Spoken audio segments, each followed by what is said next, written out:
अस्सलाम वालेकुम dear student, उम्मीद करता हूँ कि आप सब खैरियत से होंगे। दोस्तों, आज की इस वीडियो में हम प्लैंक्स क्वांटम थ्योरी के बारे में स्टडी करेंगे कि प्लैंक्स क्वांटम थ्योरी क्या है। लेकिन इस लेक्चर को शुरू करने से पहले मेरे आपसे एक छोटी सी रिक्वेस्ट है। अगर आपने अभी तक हमारे चैनल को सब्सक्राइब नहीं किया तो प्लीज़ आप हमारे चैनल को सब्सक्राइब कीजिए और साथ में बेल आइकन बटन को ज़रूर प्रेस करें ताकि हमारे हर आने वाली वीडियो आप तक पहुँच सके। दोस्तों, आज हम प्लैंक्स क्वांटम थ्योरी के बारे में पढ़ने वाले हैं। प्लैंक्स मिक्स प्लैंक एक साइंटिस्ट का नाम है जो 19 में इसने मतलब ये थ्योरी पेश की थी। ठीक है, क्वांटम का मतलब फिक्स्ड अमाउंट। ठीक है, यहाँ से मैंने लाइन खींचा है, क्वांटम का नंबर फिक्स्ड अमाउंट। ठीक है, थ्योरी क्या मतलब है? ख्याल से बताने वाला कोई थ्योरी ना। थ्योरी का मतलब ख्याल से बताने वाला। ठीक है, हम जैसे हम कहते हैं यार रोज़मर्रा में कि यार मेरे ख्याल से ये इस तरह होगा, तो ख्याल से जब हम बताएंगे तो उसे थ्योरी कहेंगे। ठीक है, एग्जैक्ट हमें पता नहीं है लेकिन हम ख्याल से बता रहे हैं तो ख्याल को थ्योरी कहते हैं। जब आप किसी चीज़ को मतलब ख्याल से बता देते हो कि मतलब मेरे ख्याल से ये इस तरह है, तो दैट इज कॉल्ड थ्योरी। तो दोस्तों, सबसे पहले हम ये दो पॉइंट्स समझेंगे, प्रोटॉन्स एंड क्वांटम। ठीक है, एंड देन हम पोस्टुलेट्स को आसानी से समझ सकते हैं।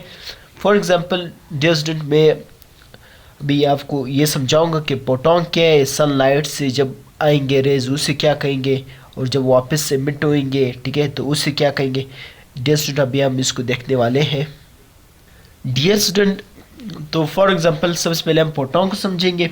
ठीक है, एंड देन क्वांटम को समझेंगे। ठीक है, फॉर एग्जांपल ये सनलाइट है। ठीक है, यहाँ से रेज आ रहा है। ठीक है, ये ज़मीन है, अर्थ है। ठीक है, इस पे पड़ रहा है। ये एक पॉकेट की शक्ल में आता है। ठीक है, तो इस एक पार्टिकल को, ठीक है, ये लाइट रेज का, इसे प्रोटॉन कहा जाता है। A pocket of energy which moves in the form of light rays is called proton. ठीक है, ये लाइट रेज से जो पॉकेट के फॉर्म में जो एनर्जी आ रहा है दैट इज कॉल्ड प्रोटॉन। ठीक है, जब अर्थ पे लग के वापस एमिट हो रहा होता है, ठीक है, तो जब ई ट्रे से ये ई ट्रे, ठीक है, तो इसे फिर क्वांटम कहेंगे। प्लूरल लफ्ज़ है क्वांटास। ठीक है, तो आप डिफाइन कर सकेंगे a pocket of energy which move in form of E trace. जब ई ट्रे की शक्ल में कोई एनर्जी एमिट हो रही होगी तो आप कहेंगे क्वांटम। ठीक है, तो दोस्तों उम्मीद करता हूँ कि ये दो पॉइंट्स आपको क्लियर हो गए। अभी हम थ्योरी के पोस्टुलेट्स देखेंगे। ठीक है, कि मतलब उसने जो प्लैंक्स क्वांटम थ्योरी है उसके पोस्टुलेट्स क्या है उसको एक नज़र देखेंगे डियर स्टूडेंट। दोस्तों, तो पहला पोस्टुलेट है यहाँ पर, यानी थ्योरी का जो फर्स्ट पोस्टुलेट है। ठीक है, emission of heat rays quantas from odd body and its observed in cold body always discontinuous form। For example यहाँ पे आपने आग लगाई, ठीक है, इससे ईट निकल रही, ईट रेज। ठीक है, यहाँ पर आपका अर्थ यानी एंड जो है यानी अर्थ ऑब्जर्व कर रहे हैं उसको, यानी सर्दी का मौसम है। ठीक है, तो ये जो ईट रेज आ रहा है ये डिसकंटिन्यूअस फॉर्म में आ रहा है। डिसकंटिन्यूअस फॉर्म को मतलब पहले एक पॉकेट फिर दूसरा फिर तीसरा फिर चौथा, इस तरह नहीं है कि बस आ रहे आपके अर्थ में ऑब्जर्व हो रहे। ये पहले एक पॉकेट आता है फिर दूसरा फिर तीसरा फिर चौथा पांचवा छठा, इस तरह। ठीक है, यानी डिसकंटिन्यूअस फॉर्म में जो एमिशन ऑफ ईट है वो रिलीज होते हैं। ठीक है, एक दफ़ा फिर देखिए, emission of heat rays quanta, यानी जब ईट रे की बात आएगी तो फिर हम क्वांटा यूज़ करेंगे। जब लाइट रे की बात आएगा तो फिर हम प्रोटॉन यूज़ करेंगे, प्रोटॉन का वर्ड। ठीक है, यहाँ पर अभी आप ई ट्रेस का वर्ड है तो हम क्वांटा यूज़ कर रहे हैं। ठीक है, from hot body and it absorb in cold body, यानी जब ऑब्जर्व हो जाता है कोल्ड बॉडी में, ठीक है, इज ऑलवेज डिसकंटिन्यूअस। यहाँ पे तो सिर्फ मैंने मिसाल देता है कि आपको समझ आ सके, यानी ये डिसकंटिन्यूअस फॉर्म में आ रही होती है। तो दोस्तों, ये था फर्स्ट पोस्टुलेट। अभी हम पोस्टुलेट नंबर 2 देखेंगे। डियर स्टूडेंट, पोस्टुलेट नंबर 2 है हमारे पास। यहाँ पर मैंने एक डायग्राम बनाया फिर उसका स्टेटमेंट लिखा है। जब आपको ये समझ आएगा तब आपको ये अच्छी तरीके से समझ आएगा कि स्टेटमेंट में हमें क्या रहा है। ठीक है, तो डियर स्टूडेंट, यहाँ पर आप देख सकते हैं 100 जूल मैंने एनर्जी दी। ठीक है, जब मैंने एक रस्सी में वेव प्रोड्यूस कराया 1 सेकेंड में, 1 2 3 और 4, यानी इसमें 4 वेव 1 सेकेंड में पर सेकेंड, तो 4 वेव्स पर सेकेंड इसमें है। ठीक है, जब मैंने एनर्जी कम कर दी 50 जॉल कर दी, ठीक है, यानी 50 जॉल, ठीक है, तो इसमें एक दो वेव प्रोड्यूस्ड हो गए, वही 1 सेकंड में 2 वेव प्रोड्यूस्ड हो गए। यानी जब एनर्जी ज़्यादा था तो वेव भी ज़्यादा था, ठीक है, यानी जब एनर्जी ज़्यादा था तो फ्रीक्वेंसी भी ज़्यादा था, यानी जब एनर्जी कम हो गई तो फ्रीक्वेंसी भी कम हो गई, 2 हो गई, ठीक है, यानी एनर्जी 50 हो गई, एनर्जी, ठीक है, और फ्रीक्वेंसी 2 हो गई, एनर्जी 100 मैंने कर दिया, फ्रीक्वेंसी 4 हो गई। तो आप यहाँ पे लिख सकते हैं the frequency of quantum is directly proportional to the energy. The frequency of the quantum is directly proportional to the frequency. Energy of quantum is directly proportional to the frequency, यानी जब मैं एनर्जी बढ़ाऊंगा तो frequency भी बढ़ेगी, ठीक है। तो प्रोपोर्शनलिटी के साइन को मैंने हटाया, उसकी जगह मैंने एच लगाया। एच क्या है? Planck's quantum, sorry Planck's constant है, जिसकी वैल्यू है 6.625 10⁻⁻34 जॉल। ये मैंने कहाँ से लगाया? ये मैंने प्रोपोर्शनलिटी के साइन को ख़त्म किया, एच लगाया, तो एच जो है प्लांक्स क्वांटम है, जिसकी वैल्यू है 6.625 10⁻⁻34 जॉल। तो दोस्तों ये था सेकंड पोस्टुलेट। अभी हम थर्ड पोस्टुलेट की तरफ जाएंगे। डियर स्टूडेंट, यहाँ पर अभी आप देख सकते हैं पोस्टुलेट नंबर 4 में कि जो मैंने एनर्जी 100 जॉल दी, ठीक है, तो उसमें 4 वेव्स प्रोड्यूस, 1 3 4, 1 2 3 4, 4 वेव पर सेकेंड में, ठीक है। तो वेवलेंथ, यहाँ वेवलेंथ क्या है? 2 क्रस्ट के दरमियान जो डिस्टेंस है उसे वेवलेंथ कहते हैं, तो ये 2 सेंटीमीटर है, ठीक है। जैसे मैंने एनर्जी कम कर दिया, ठीक है, तो फ्रीक्वेंसी भी कम हो गई, ठीक है, 3 वेव पर सेकेंड हो गया, यानी इसके दरमियान ये जो डिस्टेंस था ये बढ़ गया 4 मीटर पर सेकेंड, 4 सेंटीमीटर, और यहाँ पे वेवलेंथ 2 सेंटीमीटर। तो आप यहाँ पे देख सकते हैं कि जब मैंने एनर्जी बढ़ाई, ठीक है, तो वेवलेंथ कम हो गया, एनर्जी कम की, ठीक है, तो वेवलेंथ बढ़ गई। तो आप यहाँ पे लिख सकते हैं dear student, the frequency of the wave is inversely proportional to the wavelength. यानी जितनी, ठीक है, वेव फ्रीक्वेंसी बढ़ेगी वेवलेंथ कम होगा, जितनी फ्रीक्वेंसी बढ़ेगी, फ्रीक्वेंसी क्या है? ये वेव है, 1 2 3 4, तो वेवलेंथ 2 सेंटीमीटर था। जैसे वेवलेंथ फ्रीक्वेंसी या वेव कम हो गए, ठीक है, तो वेवलेंथ बढ़ गया, 3 था ये 4 हो गए, ये 4 था ये 2 हो गए, ठीक है। तो ये तो समझ आ गए। आप लिखेंगे the frequency of wave is inversely proportional to the wavelength. V frequency multiply by inverse of wavelength, ठीक है। तो इसकी जगह हम एक कांस्टेंट लेंगे, प्रोपोर्शनलिटी के साइन की जगह हम सी कांस्टेंट लेंगे, ठीक है, 1 बाय वेवलेंथ, सी को 1 से मल्टीप्लाई कर दी सी आएगा, ठीक है, वेवलेंथ उसी तरह। तो सी क्या है? 3.10⁸ मीटर पर सेकेंड स्पीड ऑफ लाइट है। यहाँ पर सी हमने कांस्टेंट लिया, प्रोपोर्शनलिटी के साइन को ख़त्म किया, जो सी जो है स्पीड ऑफ लाइट है, जिसकी वैल्यू है 3×10⁸ मीटर पर सेकेंड। तो दोस्तों ये था वो पोस्टुलेट नंबर 4। अभी हम पोस्टुलेट नंबर 5 को देखेंगे डियर स्टूडेंट। यहाँ पर आप देख सकते हैं कि मैंने फ्रीक्वेंसी के यूनिट्स लिखे। यहाँ पर मैंने एक छोटा सा कॉन्सेप्ट दिया। फॉर एग्जाम्पल ये एक वेव है, ठीक है, वेव का हम यूनिट साइकिल क्यों लेते हैं?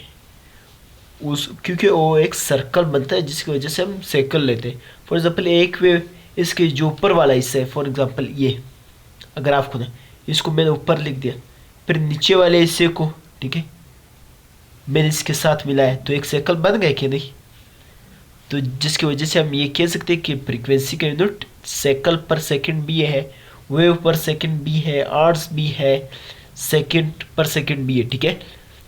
तो ये तो था यूनिट्स। अभी हम पोस्टुलेट नंबर 5 को देखेंगे dear student. For example dear student, मैंने 100 जॉल एनर्जी ली, ठीक है, एनर्जी मैंने 100 जॉल ली डियर स्टूडेंट। उसमें वेव 1 2 3, ठीक है, 4 उसमें वेव प्रोड्यूस हो गए। तो वेव 4 वेव 1 मीटर में, पहले हमने टाइम लिया, अभी हम डिस्टेंस में ले रहे हैं। 1 मीटर में 4 वेव पर प्रोड्यूस्ड हुए एट 100 जॉल, ठीक है। उसकी वेवलेंथ क्या है? 3 सेंटीमीटर, इसी तरह फिर मैंने एनर्जी को कम किया, 50 जूल कर दिया, ठीक है। फिर जब मैंने उस वेवलेंथ सॉरी जो फ्रीक्वेंसी या वेव नंबर प्रोड्यूस्ड हुआ, एक दो वेव 1 मीटर में, तो वेवलेंथ कितनी बढ़ गई, क्यों? क्योंकि वेव कम हो गई या फ्रीक्वेंसी कम हो गई तो वेवलेंथ बढ़ गई, इन्वर्स प्रोपोर्शनल है, ठीक है। ये आपको पिछले पोस्टुलेट्स मैंने आपको समझाया, ठीक है। तो वेवलेंथ 6 सेंटीमीटर हो गई, 6 सेंटीमीटर। तो आप यहाँ पे लिख सकते हैं the wave number of a quantum is inversely proportional to the wavelength. Wave number हम कब कहेंगे डियर स्टूडेंट?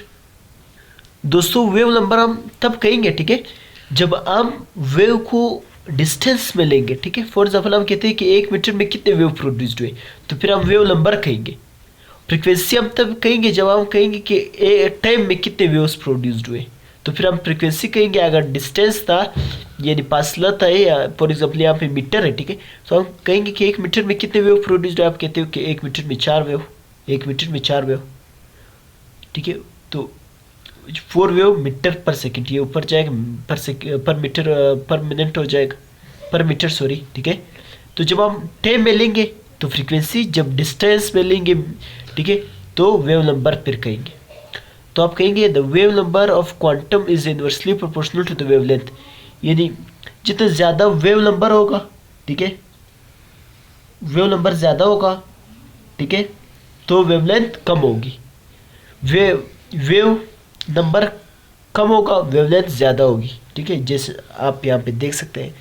तो ये भी इनवर्स प्रोपोर्शनल, तो आप कहेंगे wave number is inversely proportional to the wavelength. अभी मैं आपको दिखाऊंगा डियर स्टूडेंट। तो हमने ये देखा, ठीक है, कि अगर हम वेव नंबर को बढ़ाएंगे तो वेवलेंथ कम होगी, अगर हम वेव नंबर को कम करेंगे तो वेवलेंथ बढ़ेगी, यानी इनवर्स प्रोपोर्शनल है, ठीक है। तो wave number is inversely proportional to the wavelength, ठीक है। वेव नंबर को मैंने उसी तरह लिखा। वेव नंबर हम कब कहेंगे? जब हम किसी वेव को डिस्टेंस में लेंगे। फॉर एग्जाम्पल हमने इस वेव को 1 मीटर में लिया, डिस्टेंस में लिया, तो वेव नंबर कहेंगे। जब टाइम में लेंगे तो फिर फ्रीक्वेंसी कहेंगे। फॉर एग्जाम्पल हम कहेंगे कि 1 सेकेंड में कितने वेव प्रोड्यूस्ड हुए, तो फिर हम कहेंगे ये फ्रीक्वेंसी है। जब अगर हम ये कहेंगे कि 1 मीटर में कितने वेव्स प्रोड्यूस्ड हुए, तो फिर ये क्या है? वेव नंबर है। तो wave number is inversely proportional to the wavelength, यानी अगर आप वेव नंबर बढ़ाओगे तो वेवलेंथ कम होगी, ठीक है, इसका यही मतलब है। तो इस प्रोपोर्शनलिटी के सेम को हम ख़त्म करेंगे, के लगाएंगे, के जो है इक्वल है 1 का, ठीक है। तो के को 1 से मल्टीप्लाई करेंगे तो के कांस्टेंट बाई वेवलेंथ आएगा, ठीक है। तो इक्वेशन 1 क्या था हमारे पास? यानी अगर हम एनर्जी बढ़ाएंगे तो फ्रीक्वेंसी बढ़ेगी, ये तो एच प्लैंक्स कांस्टेंट लिया था। फिर हमने दूसरा जो सेकंड पोस्टुलेट में हमने स्टडी किया, सॉरी थर्ड पोस्टुलेट में, ठीक है, आप देखा कि अगर आप फ्रीक्वेंसी बढ़ाओगे, ठीक है, तो वेवलेंथ कम होगा। ये फिर हमने लिखा था, ठीक है। ये तीसरा पोस्टुलेट था, ये चौथा पोस्टुलेट था, ठीक है। अगर आपने नोट किया होगा, वीडियो को आप बैक करके देख लें, ठीक है। तो अभी मैं वी की वैल्यू यहाँ पर पुट करूँगा, ठीक है, वी की वैल्यू यहाँ पर पुट करूँगा, ठीक है डियर स्टूडेंट। अभी आप देखेंगे डियर स्टूडेंट, अभी आप देख सकते हैं, ठीक है, मैंने putting the value of V in equation 2 to 1, यानी 2 के जो इक्वेशन में ये वैल्यू है वो हम 1 में पुट करेंगे, ठीक है। तो वी की जगह मैंने कहा, ये मैं लिखूंगा सी डिवाइडेड बाई वेवलेंथ, ठीक है। ये वैल्यू अभी मैं यहाँ पे पुट कर दूंगा, तो एच उसी तरह मैंने लिख लिया, ठीक है। ए वी की जगह मैंने ये वैल्यू पुट कर दिया, ठीक है, ये वैल्यू वी की जगह मैंने पुट कर दिया, ठीक है। अभी फॉर एग्जाम्पल यहाँ पे मैंने 1 से मल्टीप्लाई कर दिया। 1 हम जिस चीज़ से मल्टीप्लाई कर लेते हैं वही आ जाते। फॉर एग्जाम्पल 1 मल्टीप्लाई बाई 1 होता है। 2 को अगर हम 1 से कर दे तो वही 2 आएगा, ठीक है। ये मैं आपको समझाने के लिए सिर्फ 1 लिखा है ताकि आपको बेहतर समझ आ सके, ठीक है। तो h इसके साथ मल्टीप्लाई वो वही है, ठीक है। 1 इधर रह गया, वेवलेंथ उसी तरह लिख लिया, ठीक है। तो 1 डिवाइडेड बाई वेवलेंथ यानी इनवर्स है, ठीक है। वेवलेंथ ये किसका इक्वल था डियर स्टूडेंट? अभी मैंने आपको पढ़ाया कि इक्वल है वेव नंबर का, यानी अगर आप वेव नंबर बढ़ाओगे तो वेवलेंथ कम होगा, इन्वर्स होगा। तो ठीक है, तो इसकी जगह हम ये पुट कर सकते हैं वेव नंबर, यानी वेव नंबर क्या था, 1/1 वेवलेंथ। ठीक है, यानी अगर मैं वेव नंबर बढ़ाऊंगा तो वेवलेंथ कम होगी। तो इसकी जगह मैं ये वेव नंबर पुट करूंगा। ठीक है, ये वेव नंबर को हम वी बार से शो करते हैं, इसकी जगह मैं ये वैल्यू पुट कर दूंगा इधर अभी। ठीक है डियर स्टूडेंट, तो हम लिखेंगे putting the value of V from equation 6 into 5, यानी इक्वेशन आप अगर खुद नंबरिंग भी दे सकते तो कोई मसला नहीं। ठीक है, ज़रूरी नहीं है कि आप यही नंबरिंग दे दें। ठीक है, तो अब ये वैल्यू यानी हम इधर पुट कर देंगे तो हमारे पास आएगा डियर स्टूडेंट। तो डियर स्टूडेंट हमारे पास ये है कि ई उसी तरह लिख लिया, एच उसी तरह लिख लिया, सी उसी तरह लिख लिया। इस चीज़ की जगह 1 वेवलेंथ, ये क्या है, वेव नंबर हम इसकी जगह पुट कर सकते हैं। ठीक है, यहाँ पर क्योंकि हमने पोस्टुलेट नंबर लास्ट पोस्टुलेट में हमने स्टडी किया। ठीक है, तो इसकी जगह हम वेव नंबर पुट कर लेते हैं।